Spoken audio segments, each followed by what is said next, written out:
નમસ્કાર મિત્રો, સ્વાગત છે બધા મિત્રોનો અમારી યુટ્યુબ ચેનલમાં। હું છું આપનો મિત્ર ભાવિ વઘાસિયા। તો મિત્રો, ખાસ કરીને આ વિડીયોના માધ્યમથી આપણે વાત કરવાની છે હાલની સક્રિય સિસ્ટમોની સ્થિતિ શું છે અને આજે ગુજરાતના કયા કયા જિલ્લાઓમાં મધ્યમથી ભારેથી અતિ ભારે વરસાદની સંભાવના રહેલી છે। સંપૂર્ણ માહિતી જિલ્લાવાઇઝ જાણીએ તે પહેલા જે પણ મિત્રો નવા છે તે ચેનલ સબસ્ક્રાઇબ કરી લેજો। તો મિત્રો, સિસ્ટમની સ્થિતિ સૌપ્રથમ આપણે જોવા જઈએ તો ચોમાસુ ધારી પોતાની નોર્મલ પોઝિશનથી વધુ દક્ષિણ દિશા તરફ સરકી છે। ચોમાસુ ધારી કચ્છના ભાગો પર આવી છે અને ત્યારબાદ તે ઉત્તર ગુજરાતના પાલનપુર આજુબાજુના ભાગો પરથી પસાર થઈ અને જે ડિપ્રેશન સિસ્ટમ અત્યારે જે મધ્યપ્રદેશ અને લાગુ ગુજરાતના ભાગો નજીક પહોંચી ગઈ છે, તો તે વિસ્તારો પરથી પસાર થઈ અને તે ખાસ કરીને રાયપુર અને જે લો પ્રેશર સેન્ટર છે અત્યારે જે બાંગ્લાદેશ અને લાગુ પશ્ચિમ બંગાળના ભાગો નજીક તે ભાગો પરથી પસાર થઈને ચોમાસુ ધરી પસાર થઈ રહી છે। તો આ પ્રકારે ચોમાસુ ધરીની સ્થિતિ જોવા મળી રહી છે અને લો પ્રેશર સિસ્ટમ છે તે ખાસ કરીને બાંગ્લાદેશ અને લાગુ પશ્ચિમ બંગાળના ભાગો નજીક જોવા મળી રહ્યું છે અને જે વેલમાર્ક લો પ્રેશર સિસ્ટમ ગઈકાલે એમપીના ભાગો પર હતી તે હવે ખાસ કરીને એમપીના પૂર્વ જે ભાગો છે ત્યાંથી પશ્ચિમી ભાગો છે ત્યાંથી લાગુ ગુજરાતના ભાગો નજીક આવી ગઈ છે। મતલબ કે હવે સિસ્ટમ ધીમી ગતિએ દક્ષિણ દિશા તરફ વધવાની શરૂઆત થઈ છે। અત્યાર સુધી સિસ્ટમ ક્રમશઃ પશ્ચિમ દિશા તરફ આગળ વધતી હતી, હવે સિસ્ટમ થોડી દક્ષિણ દિશા તરફ ઝૂકી છે, મતલબ કે નીચે આવી છે અને હાલ સિસ્ટમ હવે ગુજરાત અને લાગુ એમપી બોર્ડર કાંઠાના ભાગો નજીક છે। હવે ગુજરાતના ભાગોમાં એન્ટર થવાની પૂરેપૂરી તૈયારીઓ છે। આવતા થોડા કલાકની અંદર જ ડિપ્રેશન સિસ્ટમ છે તે ગુજરાતના ભાગો પરથી અંદર એન્ટર થઈ જશે અને તે સિસ્ટમ ક્રમશઃ પશ્ચિમ દિશા તરફ આગળ વધી અને પાલનપુર અને ત્યારબાદ કચ્છના ભાગો તરફ આગળ વધશે। જોકે સિસ્ટમની મુવમેન્ટ હવે અત્યારે ખૂબ જ ધીમી પડશે, એટલે ખૂબ જ ધીમી ગતિએ સિસ્ટમ આગળ વધશે। એટલે હાલની સ્થિતિ પ્રમાણે આ પ્રકારની સ્થિતિ જોવા મળી રહી છે। ઓફશોર ટ્રફ પણ દક્ષિણ ગુજરાતથી કેરાલા સુધી જોવા મળી રહ્યો છે। તો અત્યાર સુધી ડિપ્રેશન સિસ્ટમ ક્રમશઃ થોડી ઉત્તર દિશા તરફ હાલતી હતી, પરંતુ હવે દક્ષિણ દિશા તરફ ઝૂકી છે, એટલે સિસ્ટમ વધુ નીચે સરકી છે। તો આ પ્રકારની સક્રિય સિસ્ટમની સ્થિતિ જોવા મળી રહી છે। ગઈકાલે પણ રાજકોટ સહિત સૌરાષ્ટ્રના ભાગો અનેક વિસ્તારોમાં સારો વરસાદ જોવા મળ્યો છે।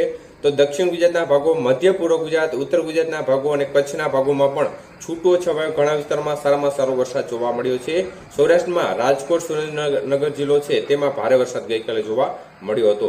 ત્યારે આજે મધ્યમથી ભારે વરસાદની શક્યતાઓ વાળા જિલ્લાઓ ક્યાં રહેશે તે વિશે વાત કરીએ તો આમ જોવા જઈએ તો આજથી વરસાદની ગતિવિધિ સર્વત્ર એટલે કે બધા જિલ્લાઓમાં ચાલુ થઈ જશે વરસાદ વધઘટ સાથે, પરંતુ વધુ શક્યતાવાળા જિલ્લા ક્યાં રહેશે તે વિશે વાત કરીએ તો દક્ષિણ ગુજરાતના ભાગોમાં હજી પણ આવતી 36 કલાક સુધી ભારે વરસાદની શક્યતાઓ રહેશે।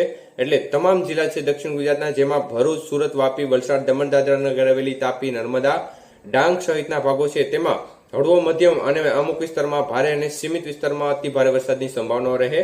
તો મધ્ય પૂર્વ ગુજરાતના ભાગોની વાત કરીએ તો ગાંધીનગર, અમદાવાદ, ખેડા, વડોદરા, નડિયાદ તેમજ ગોધરા, દાહોદ, પંચમહાલ, છોટાઉદેપુર, મહીસાગર સહિતના વિસ્તારોમાં મધ્યમથી ભારે અને આવતી 24 કલાકમાં અમુક સેન્ટરોમાં અતિ ભારે વરસાદ જોવા મળે, જેમાં વધુ વિસ્તાર મધ્ય ગુજરાતના રહેશે। વડોદરા, અમદાવાદ, ખેડા, નડિયાદ આજુબાજુના ભાગો છે, આણંદ આજુબાજુના ભાગો છે, આ ભાગોમાં ભારેથી અતિ ભારે વરસાદની શક્યતાઓ આવતી 24 કલાકની અંદર દેખાઈ રહી છે। સૌરાષ્ટ્રની વાત કરીએ તો સૌરાષ્ટ્રના ભાગોમાં પણ રાજકોટ જિલ્લો છે, મોરબી, સુરેન્દ્રનગર જિલ્લો છે, બોટાદ જિલ્લાના ભાગો છે, આ ભાગોમાં મધ્યમથી ભારે અને અમુક સેન્ટરોમાં અતિ ભારે વરસાદ આવનારી 24 કલાકમાં જોવા મળશે। જ્યારે ભાવનગર, અમરેલી જિલ્લો છે, રાજકોટ જિલ્લો છે અને જામનગર જિલ્લાના ભાગોમાંથી હળવો મધ્યમ અને અમુક સેન્ટરોમાં ભારે વરસાદની શક્યતાઓ રહેશે। સીમિત વિસ્તારમાં અતિ ભારે વરસાદ પણ જોવા મળી શકે છે।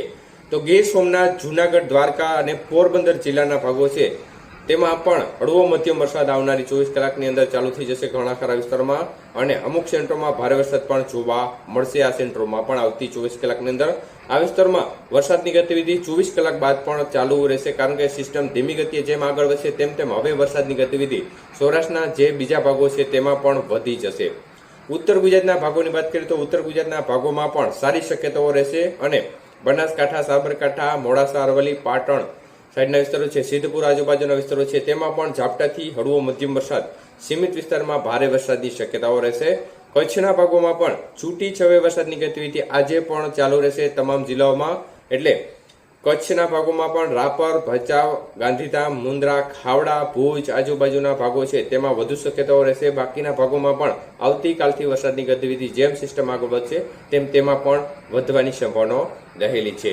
એટલે આવનારી 24 કલાક બાદ કચ્છના ભાગોમાં પણ વરસાદની ગતિવિધિ સારી એવી વધશે, કારણ કે સિસ્ટમ જેમ આગળ વધશે તેમ વરસાદની ગતિવિધિ કચ્છ તરફ શિફ્ટ થશે અને છેલ્લે પણ સિસ્ટમનો સારામાં સારો વરસાદ કચ્છના ભાગોમાં પણ જોવા મળશે.